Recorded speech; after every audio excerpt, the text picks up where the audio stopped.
Page 12, Dorothy. It's a dance, folk dance. So let's talk about it. I remember this when I went, because I went through the John Thompson series when I was a little kid going through, and I remember I used to just love playing this, and I didn't care about speed or anything. It was just fun to play, physically to play.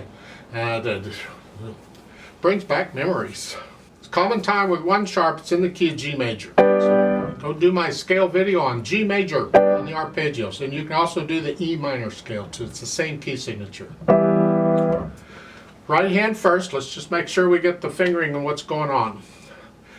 These first 2 measures, I'll come back to those later. Let's start right there on the 3rd measure where the song starts. They're going here.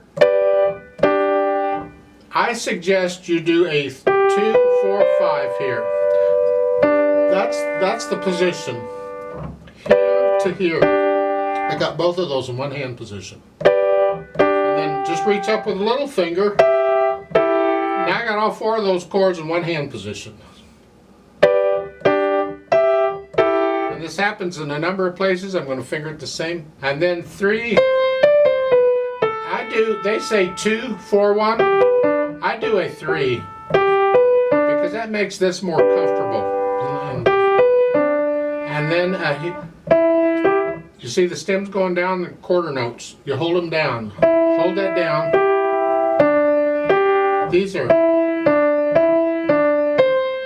That's the melody. That's what we want to hear. So that's hard to do because you gotta, and then here you're lifting up both hands, both fingers,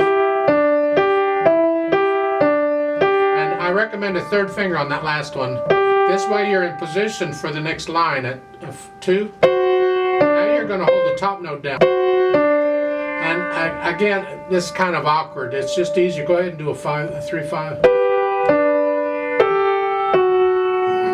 I'd like to hear that.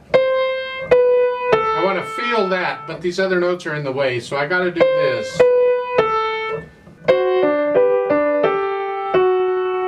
And hold the A down when you play that, and then you're back to your chords again.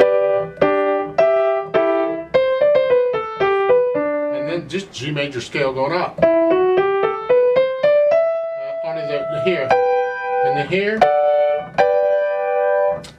Top of page 13. They're doing here. That's fine. 3rd finger is fine, or 4th finger, whichever. So the 3rd finger comes in handy because we're going to use 4th on the A in a minute. Then bass clef, you got to come down here.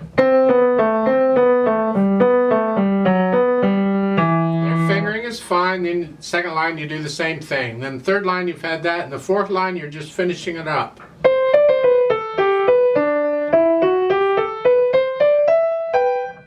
And then again. Left hand here. 5-1 octaves. Connect these. Some more. The last 2 measures on page 12 again is just a scale. 4th finger on the A though,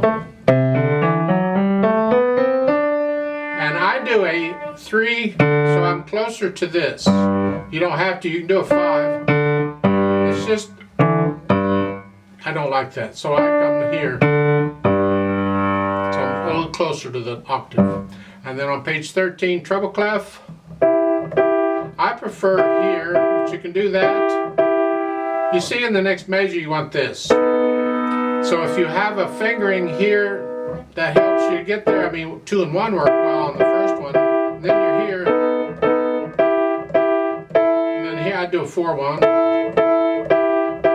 It's in fingering there is a personal thing. You decide on what works for you and stick with it.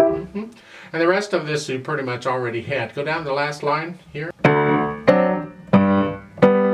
Again, 4th finger on the A. The idea is we're going above an octave, so 3rd finger doesn't work. We need 1 more finger. So we use 4th.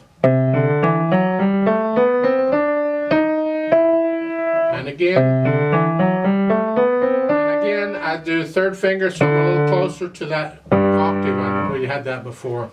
Then you try and put the hands together. Well, again, starting with the third measure. Whether here, you're here. We're still trying to play it all legato. We can't, but do the best you can. Connect everything.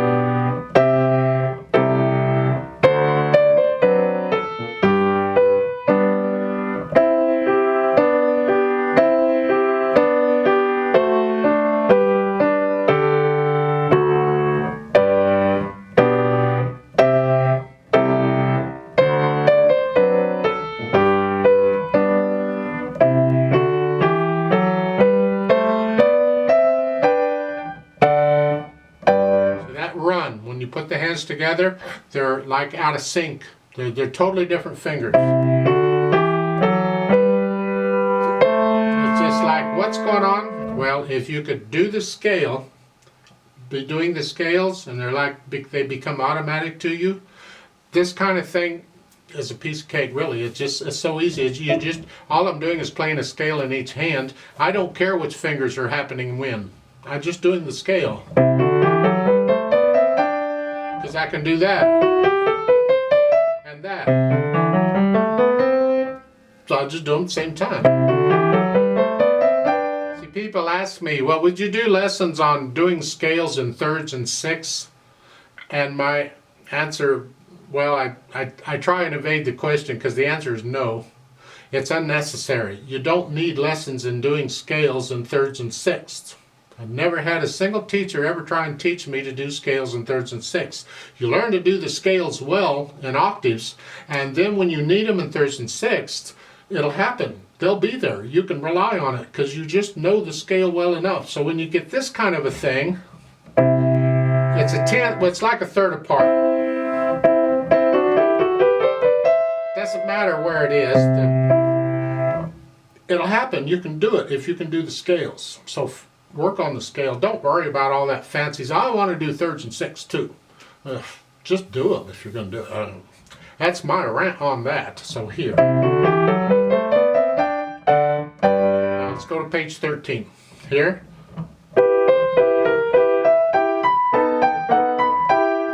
Now again, the right hand's got bass clef, and the left hand's staying here, so you got to cross over.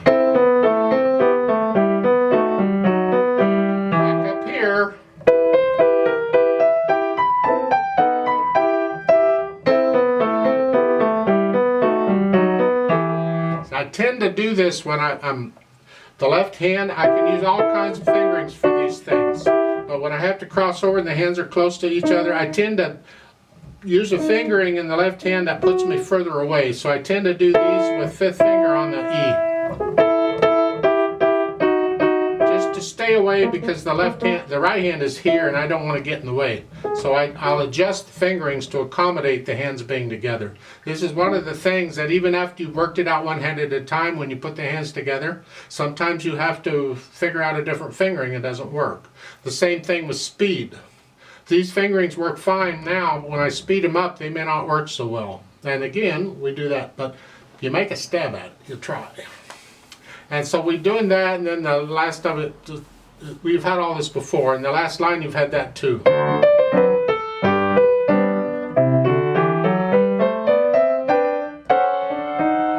And then you get all that, okay. We can add the articulation, and let's look on these first two measures here. You have this D's here, here, and the left hand does here and here. I don't care which fingers you use to play them, you're just playing D's. And each one has a grace note. A grace note is just a real quick little note. You have to practice that. Whether you play it on the beat or before the beat is really immaterial here, because you can't tell. It's just play a quick note. So 1, 2, 3, 4. 1, 2, 3, 4. Like so. It says marcato, which this is like a da-da, here we are type thing. And then when you get the actual song start, it's staccato. And here, because it's moderately soft, you use wrist staccato. It's not loud. If it were loud, we'd have to use arm staccato, because you need bigger muscles for louder notes.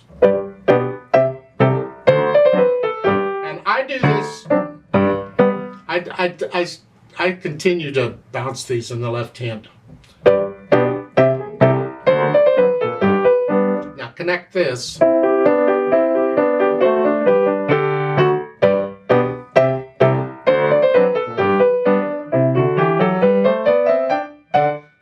There you see that little, that's marcato. That's a serious accent. And then 13, it's legato for the right hand. You can't do these, you're doing these more of a portato. They're just disconnected.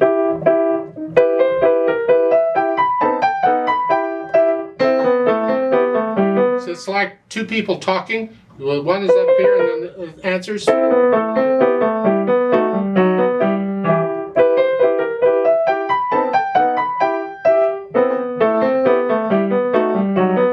Now it's fortissimo. This is like this is more of the arm staccato, but let the wrist collapse a little bit. Don't play with stiff wrists. Don't get tense. We got to stay relaxed when playing the piano. Now come down a little bit to sort of loud. This is forzando. Come down. Now it's loud. Not as loud as you were, just loud. Again, it's still an arm staccato. Now they got a crescendo here. I want to hear a definite crescendo, and to do that, I got to come down a little bit so I got more room to crescendo. Come down to about a moderately soft, up to loud. And then you're very loud at the end. Yay, everybody's happy, have a beer and all that. Speed-wise, it's a moderate speed, but it has to be a steady speed because people would dance to it. I think about as fast as I was going.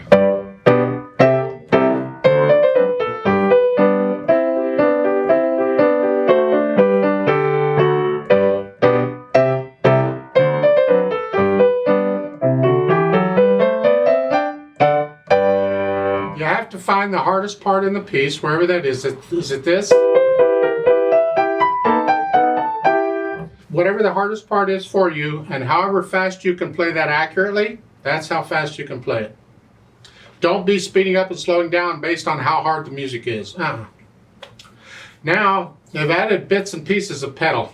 You don't need pedal in this piece at all, but let's talk about it because we want to understand why pedal is being used so you can apply those concepts to other pieces you're playing. You just don't automatically pedal everything. So on the pedal, when it comes in, what they're doing is they're reinforcing the natural accents in 4/4 time. That's 1 and 3. 1, 2, 3, 4. 1, 2, 3, 4.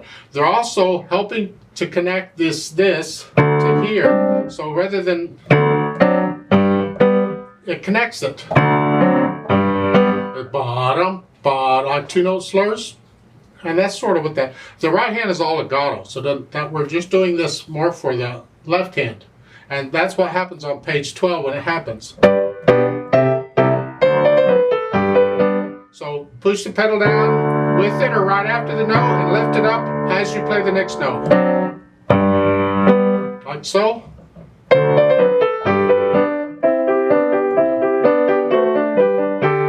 And again, the second line.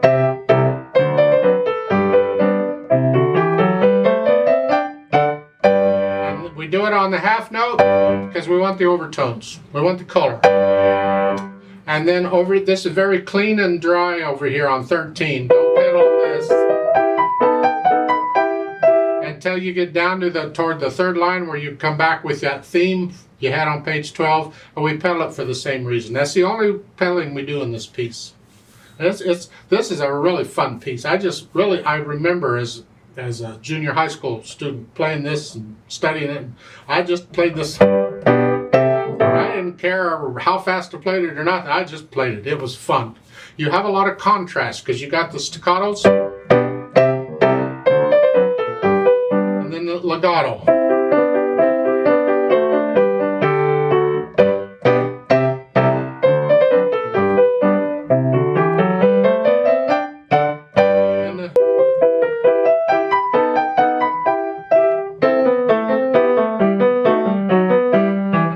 recommend you feel that at least the first beat of each measure. 1, 2, 1, 2, 2. So again.